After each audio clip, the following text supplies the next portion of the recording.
Hi everyone, SN1 और SN2 reactions को जो है हम लोग लास्ट क्लास में डिस्टिंग्विश किए थे। यहाँ तक देखे हुए थे, सारे पॉइंट्स को एक एक करके जो है हम लोगों ने समझा था डिटेल में, और लास्ट में उसी रिजल्ट को समराइज कर लिए। तो SN1 SN2 very common.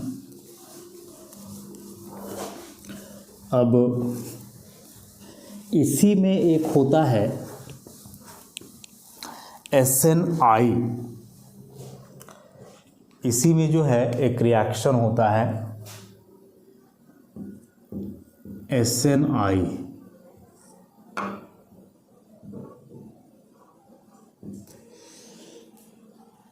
Nucleophilic substitution, या इसको इंटरनल न्यूक्लियोफिलिक सब्स्टिट्यूशन हम लोग कह सकते हैं। SNI उतना कॉमन नहीं है, या SN1 SN2 के जैसा कॉमन नहीं है, लेकिन हाँ आएगा कहीं कहीं, तो हम लोग इसे थोड़ा समझ लें। SNI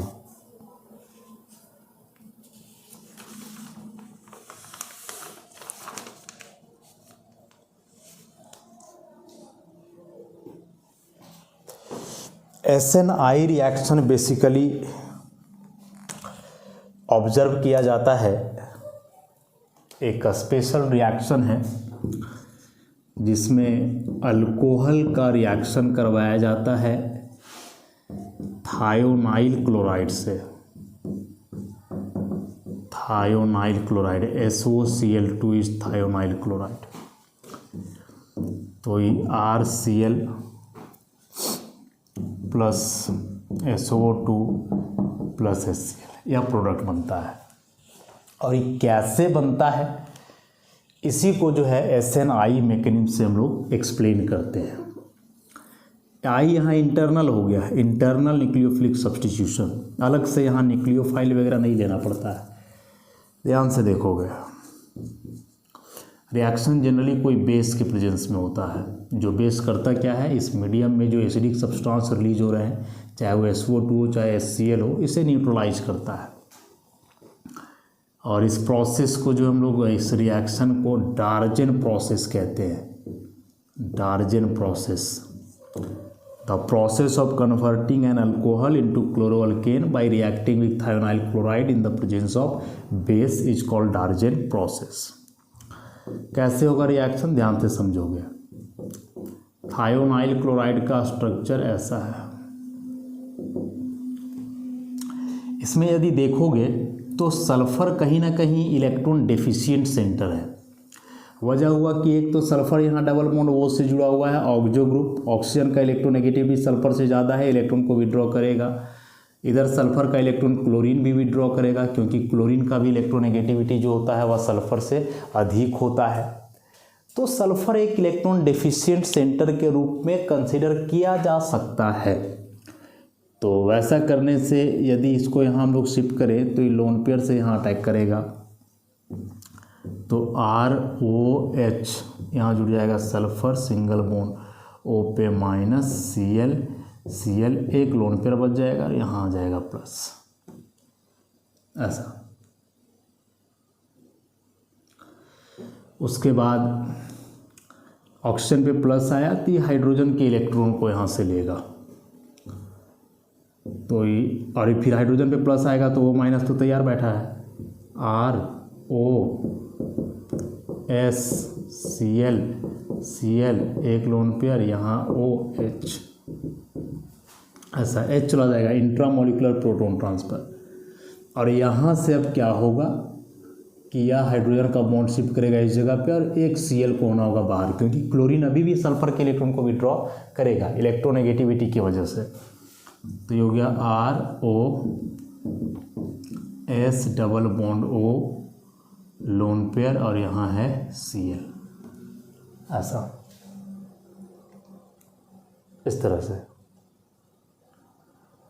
यहाँ से Cl बाहर देखो, तो यहाँ से Cl बाहर हो रहा है, यहाँ से H बाहर हो रहा है, मतलब ओवरऑल क्या बाहर होगा, HCl। ओवरऑल क्या बाहर होना है, HCl। तो एक प्रोडक्ट तो यहाँ बन ही रहा था HCl के रूप में।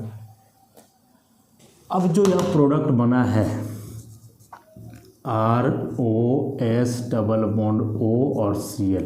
यहाँ देखोगे सारा काम होगा, अब यहाँ सारा काम होगा, एक साथ सब कुछ हो जाएगा। यह बॉन्ड जो है शिफ्ट करेगा यहाँ, सल्फ़र ऑक्सीजन का बॉन्ड जो है ना, सल्फ़र और ऑक्सीजन के प्रति जो एफिनिटी होता है बॉन्ड का वो ज़्यादा होता है। सल्फ़र ऑक्सीजन का बॉन्ड ज़्यादा स्ट्रॉन्ग समझा जाता है, ध्यान रखोगे, इसलिए जो है ये बॉन्ड शिफ्ट करेगा यहाँ। तो फिर ई जो आर है अल्काइल जो भी रहेगा कार्बन वगैरह सिस्टम, इस पे आएगा प्लस, तो ठीक उसी समय यह Cl अटैक करेगा सामने से ही, इधर से हटेगा ये सामने से जाएगा, रिटेंशन हो जाएगा कन्फिग्रेशन का।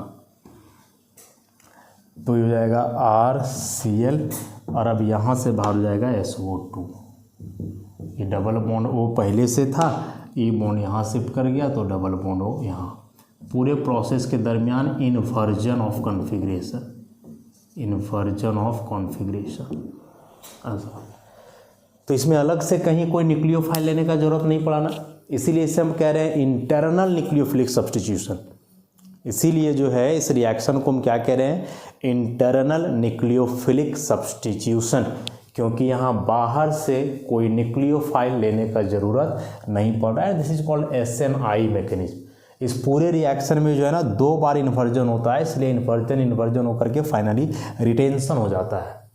यहाँ हम इन्वर्जन लिख दिया ना, सॉरी, रिटेंशन ऑफ कॉन्फ़िगरेशन, सामने से जुड़ रहा है, रिटेंशन ऑफ कॉन्फ़िगरेशन, क्योंकि इधर से OH हटा तो उधर ही तो Cl जुड़ रहा है, राइट साइड से OH हटा तो राइट साइड में Cl जुड़ रहा है, तो 2 बार इन्वर्जन होने की वजह से जो है इसमें रिटेंशन हो जाता है फाइनली। अच्छा, तो यही था SNI, बहुत कॉमन नहीं है लेकिन था, इसलिए थोड़ा बता दिए कि जैसे SN1 है, SN2 है, वैसे ही SNI भी होता है, जो बेसिकली इस रिएक्शन में ही ऑब्जर्व किया जाता है। अल्कोहल और थायोनाइल क्लोराइड का जो रिएक्शन होता है, मीन्स जो डार्जेन प्रोसेस है, इसमें इसका इन्वॉल्वमेंट होता है बेसिकली। तो इसे नोट डाउन कर लोगे SNI मैकेनिज्म को।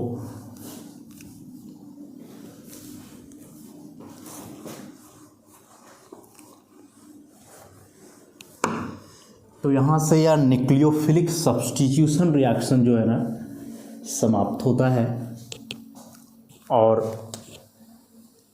नया अब इसमें electrophilic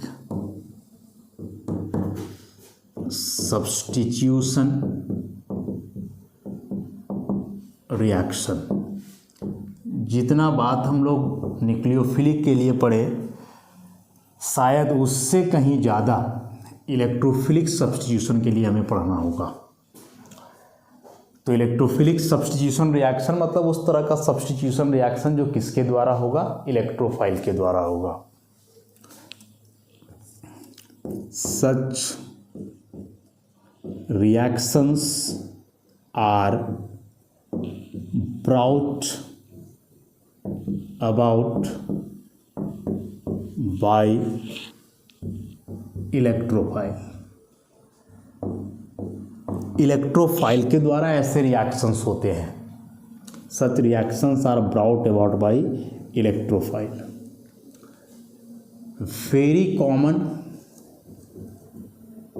very common in aromatic system. इस पॉइंट को एकदम नोट डाउन करोगे आप,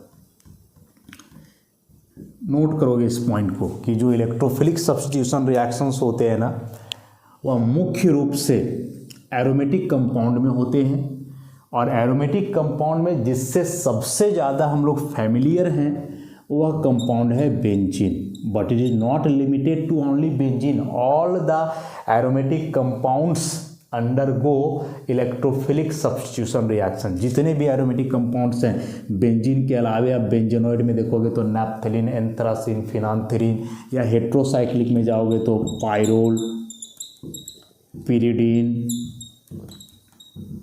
फ्यूरैन, थायोफिन, ये सब के सब जितने भी एरोमेटिक कंपाउंड्स हैं उन सब के लिए यह रिएक्शन बड़ा ही कॉमन होता है, इलेक्ट्रोफिलिक सब्स्टिट्यूशन रिएक्शन। अब वजह क्या है इसे समझना होगा। वजह क्या है इसका कि ये कॉमन है एरोमेटिक सिस्टम में?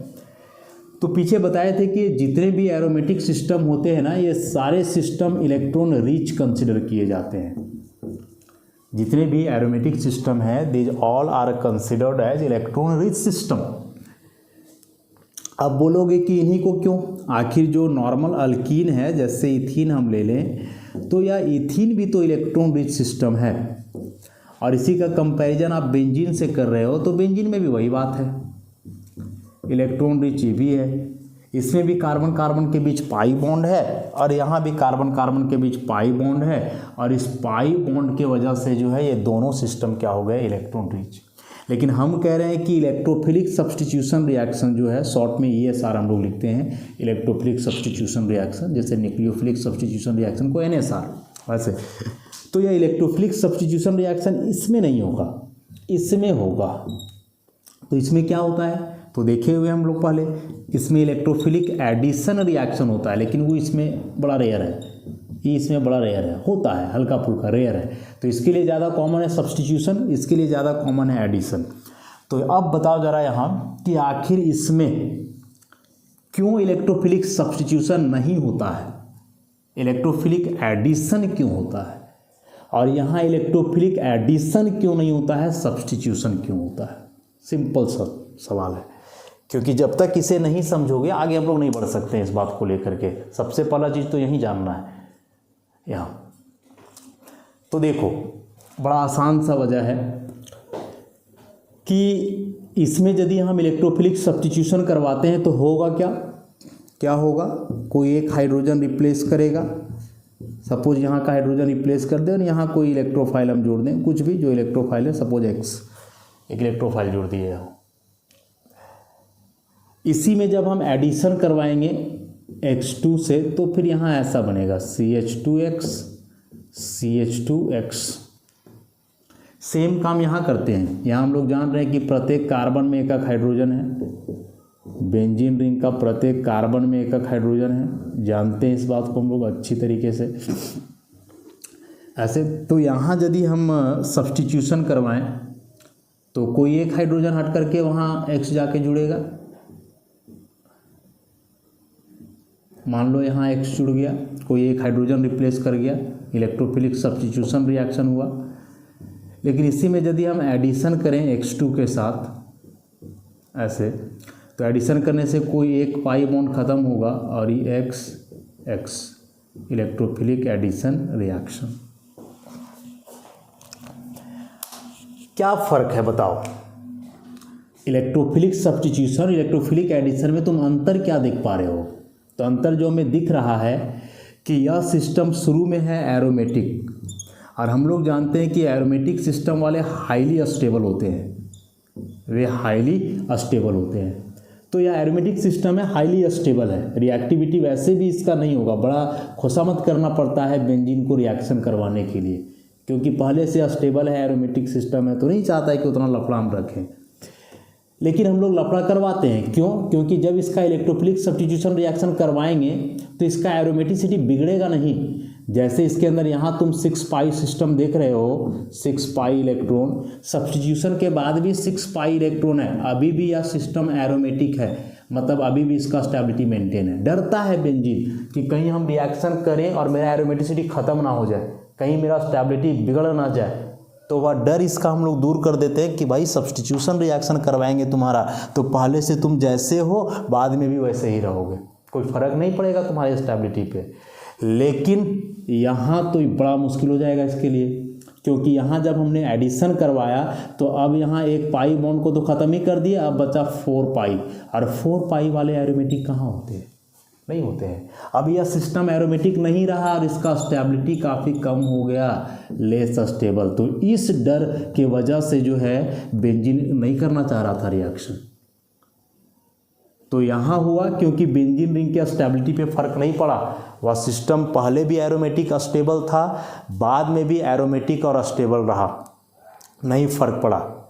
लेकिन जब हमने एडिशन करवाया तो फिर इसको बड़ा दिक्कत हो गया, इसके स्टेबिलिटी को हम ख़त्म कर दिए। तो क्यों करना चाहेगा ये है, जो चीज़ पहले से स्टेबल है तुम ज़बरदस्ती उसका रिएक्शन करवा करके अनस्टेबल करवा रहे हो, क्यों वो सिस्टम रिएक्शन करेगा, नहीं करेगा। तो यही वजह है कि aromatic system electrophilic addition reaction rarely करते हैं, वे हमेशा इलेक्ट्रोफिलिक सब्स्टिट्यूशन करेंगे, क्योंकि इनमें जो उसका एरोमेटिसिटी है मेंटेन होता है, उनका स्टेबिलिटी मेंटेन रहता है। याद रखोगे इस बात को। अब जरा इधर आ जाओ, इसमें हम कहें कि इलेक्ट्रोफिलिक सब्स्टिट्यूशन नहीं होगा, क्योंकि यदि हो रहा है तो इसका पाई वैसे ही है, और ये पाई का वैसे भी कोई रोल इसके लिए है नहीं। दो वजह है, पाई वीक बॉन्ड है, दूसरा हाई एनर्जी है इसका, तो हाई एनर्जी भी है वीक भी है, तो वैसे ही टूट जाएगा, कोई ना कोई आसानी से इसको ले जा सकता है।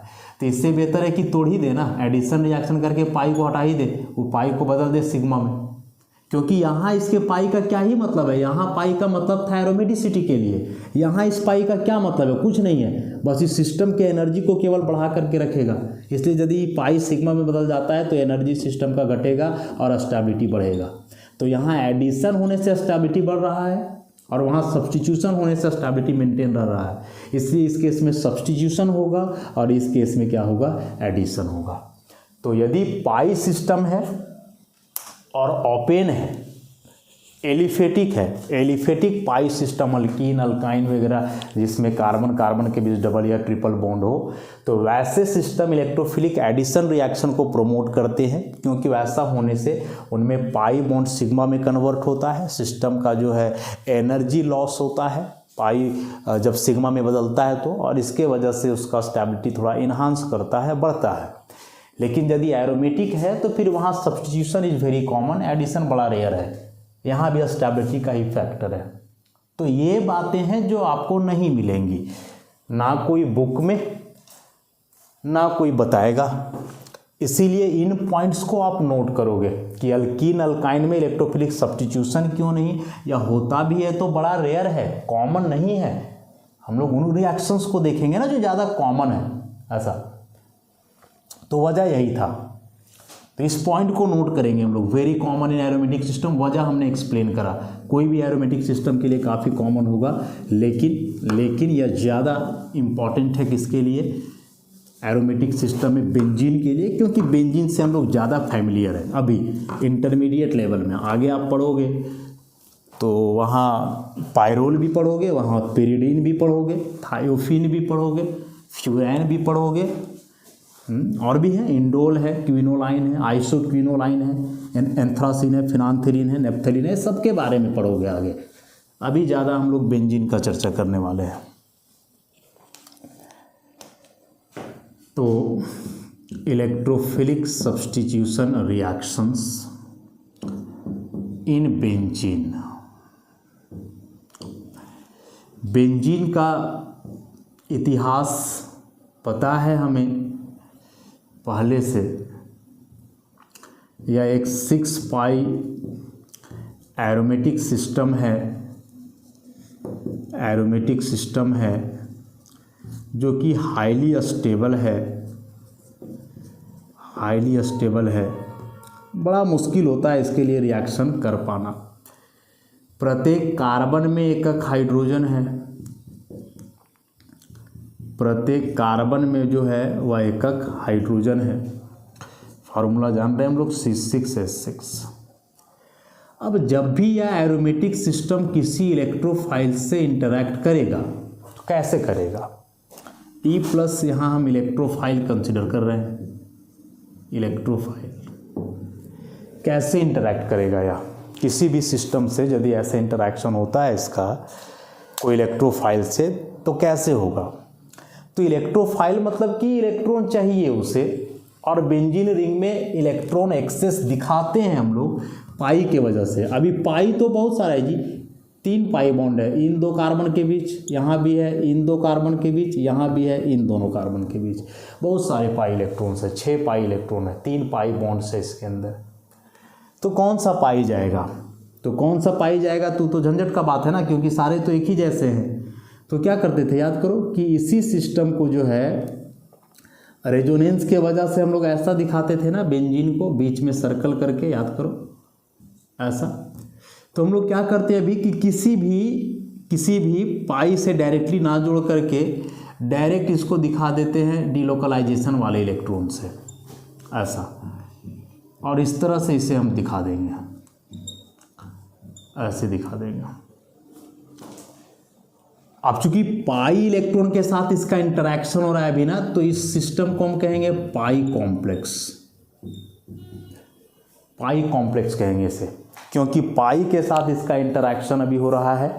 और चूंकि पाई एक ही नहीं था, कोई कार्बन का फिक्स नहीं था, इसीलिए हमने क्या किया यहाँ कि पूरे के साथ दिखला दिया, इसे पूरे के साथ दिखला दिया। तो फिर ऐसा कैसे चलेगा, पूरे से दिखलाओगे, टोटल 6 कार्बन है तो क्या हुआ, 6 कार्बन में जाकर के जुड़ेगा। देखना तो इस बात को भी ना है हमें, ऐसा कि टोटल इस सिस्टम में 6 कार्बन है, तो यदि आप पूरा को दिखा दिए हो ऐसे, तो क्या इलेक्ट्रोफाइल 6 से जुड़ेगा।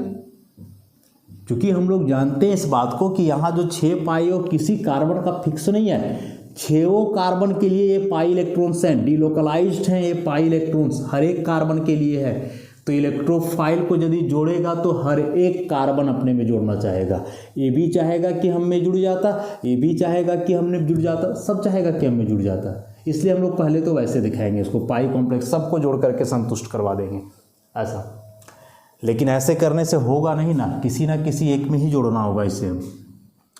तो उसके लिए अब क्या होगा, देखोगे जरा इधर कि यह बेंजीन रिंग हुआ ऐसे, इसमें आप इलेक्ट्रोफाइल ये कर रहे हो, और चूंकि इसमें पाई इलेक्ट्रॉनों का पोजीशन फिक्स है नहीं, तो हम लोग पहले तो ऐसे दिखाते हैं, लेकिन इससे कुछ निष्कर्ष नहीं आ पाता है। इसलिए हम लोग क्या करेंगे कि इसमें से कोई भी एक पाई बॉन्ड लेंगे, कोई भी एक पाई बॉन्ड, चूँकि सारे आइडेंटिकल हैं, किसी को भी लिया जा सकता है। सपोज हम इस पाई बॉन्ड को टारगेट करते हैं, इन 2 कार्बन के बीच जो पाई बॉन्ड है उसे हम टारगेट करते हैं। तो इसे जब टारगेट करोगे तो ऐसा होगा कि यह जो पाई सिस्टम है ऐसे इलेक्ट्रॉन की तरफ जाएगा, तो ऐसा होने से ये बन जाएगा कुछ इस तरह का, ऐसा ऐसा हाइड्रोजन। अब यहाँ फिर दिक्कत है, फिर यहाँ दिक्कत है, चूंकि यह पाई दोनों के लिए है ना, तो तुम्हें इसे इस तरह से पहले दिखाना होगा, ऐसे दिखाना होगा पहले तुम्हें, ऐसे कि दोनों के पास हो जा सकता है, दोनों वहाँ कार्बन है, दोनों कार्बन के लिए वह पाई बॉन्ड है, आइडेंटिकल है दोनों एटम, तो किसी के पास भी जा सकता है। अब किसी के पास भी यदि जाएगा तो क्या करो कि तुम पहले तो किसी एक के पास जोड़ दो, किसी न किसी एक को तो संतुष्ट रहना ही होगा ऐसा। तो मान लो कि इसे हम छोड़ देते हैं और यहाँ जोड़ देते हैं इलेक्ट्रोफाइल को ऐसा, मतलब इलेक्ट्रोफाइल का पूरी तरह से यहाँ सिग्मा बॉन्ड बन गया। तो इस कार्बन का तो अब 3 ही बॉन्ड बचेगा ना, 1 2 3, तो इस पे प्लस आ जाएगा। अभी देखो दोनों कार्बन के 4 बॉन्ड हैं, 1 2 3 4, यहाँ भी 1 2 3 4। इलेक्ट्रोफाइल अटैक हुआ, पहले पार्शियल आया, और जब फाइनली इलेक्ट्रोफाइल पूरी तरह से जुड़ गया सिग्मा बॉन्ड से, तो इसका तो 4 का 4 रह गया, 1 2 3 4, लेकिन इसका 1 2 3 ही बचा। और ऐसा करने से सबसे बड़ा दिक्कत हमें ये हुआ, सबसे बड़ा दिक्कत यहाँ पे ये हुआ कि अभी सिस्टम में 3 पाई बॉन्ड था, मतलब 6 पाई इलेक्ट्रॉन, अब यहाँ 4 पाई इलेक्ट्रॉन्स बच रहे हैं मात्र। यहाँ यह एरोमेटिक था सिस्टम, अब यहाँ एरोमेटिक नहीं रह पाया, यहाँ यह सिस्टम मोर स्टेबल था, यहाँ ये सिस्टम लेस स्टेबल हुआ। तो यह जो बीच में बना सिग्मा बॉन्ड, इसे हम कहेंगे, इस पूरे सिस्टम को सिग्मा कॉम्प्लेक्स। यहाँ पाई से इंटरैक्शन हो रहा था, इसलिए पहले हमने पाई कॉम्प्लेक्स बनाया, और जब वह पूरी तरह से सिग्मा में कन्वर्ट हो गया उस इलेक्ट्रोफाइल के साथ, तो उसे हम कहेंगे सिग्मा कॉम्प्लेक्स, या इसे ही कहते हैं, इसे ही कहते हैं फिलैंड इंटरमीडिएट। फिलैंड इंटरमीडिएट सिग्मा कॉम्प्लेक्स को याद रखोगे, बड़ा इंपॉर्टेंट और नया चीज़ है फिलैंड इंटरमीडिएट, कि इलेक्ट्रोफिलिक सब्स्टिट्यूशन के दरमियान जब इलेक्ट्रोफाइल अटैक करता है और उसके साथ जो सिग्मा बनता है कॉम्प्लेक्स, इस सिग्मा कॉम्प्लेक्स को हम लोग कहते हैं फिलैंड इंटरमीडिएट। तो चूंकि ये तो होना नहीं चाहेगा, बेंजीन तो शुरू से ही कतरा रहा था कि नहीं देंगे हम पाई, नहीं तो गड़बड़ाओगे तुम लोग, और यहाँ गड़बड़ हो ही गया है, 6 पाई से 4 पाई बच गया। तो बेंजीन का स्टेबिलिटी जो यहाँ डिक्रीज किया है इसके चलते, यहाँ पाई इलेक्ट्रॉन का इसके लिए, तो इसे मेंटेन करने के लिए हमें क्या करना होगा कि इस कार्बन का जो हाइड्रोजन है, इस हाइड्रोजन के सिग्मा इलेक्ट्रॉन को शिफ्ट करना होगा यहाँ, तब तो सब्स्टिट्यूशन होगा, नहीं तो यहाँ तक तो एडिशन चल रहा है ऐसा।